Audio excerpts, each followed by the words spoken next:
朋友们，昨晚还剩下一些米饭，今天就用四川芽菜快速做一道炒饭，顺便分享一道牛尾鱼汤的做法，简单又美味。这个芽菜还是我小号开箱的时候我老公买的，四川特产的。炒一顿饭的话，就一小撮就可以了。因为这种腌制菜香味比较重，所以我们要多淘洗几遍，真的超级香。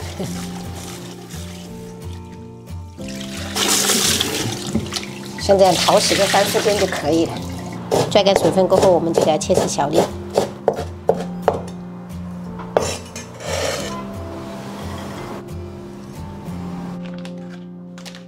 加一点我女儿爱吃的午餐肉，我们给它改刀切丁。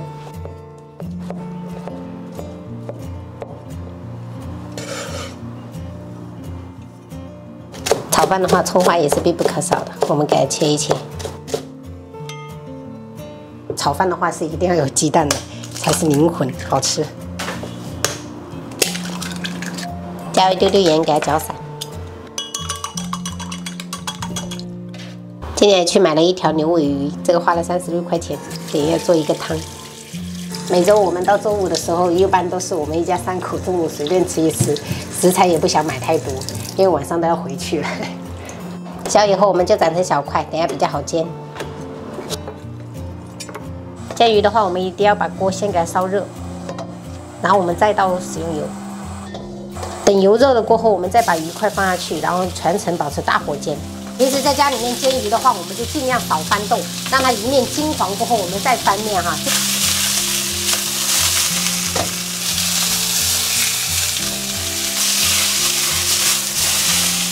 两面煎好以后，我们下入葱姜，盛入适量的热水去腥，然后我们再倒入开水。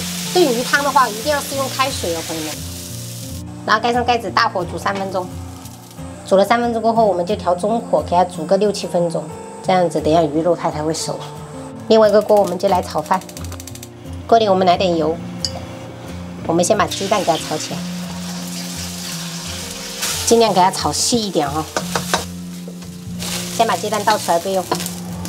这个炒饭一定要用猪油哈。融化以后，我们先把这个芽菜放上去炒，把它的水分稍微给它煸干，然后这样子它的激发着它的香味。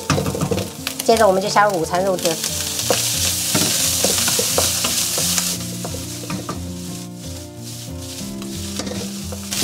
这是昨天晚上剩下的一点米饭，全部倒下去。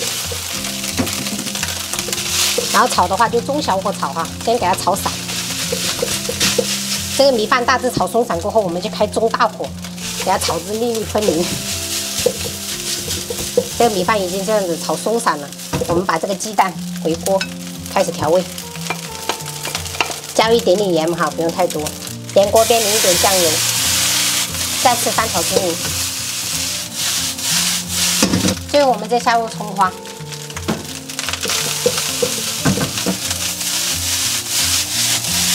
平时不知道做什么的话，可以试一下这个芽菜炒饭，超级香。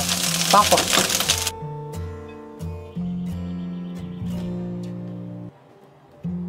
我们鱼也炖好了，加入盐跟胡椒粉调味，再来一点点葱花。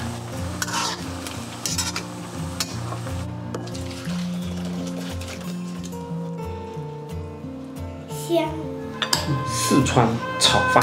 我吃只要是四川的我都爱。芽菜炒饭，然后我自己就吃这个丝瓜鸡蛋面，好香的。啊，这个是你的，这个是我的。四川特产。我是加点鸡蛋面。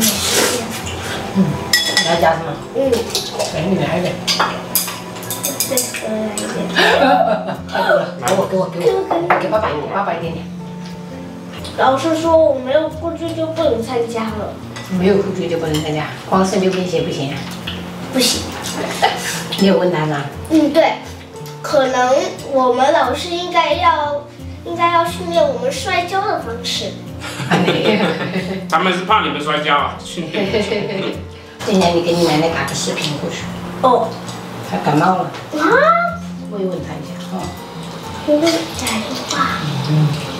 没问题。普通感冒。普通感冒，那就好。希望不要有天气太多下雨了。我们上帝保佑奶奶。哇，好啦，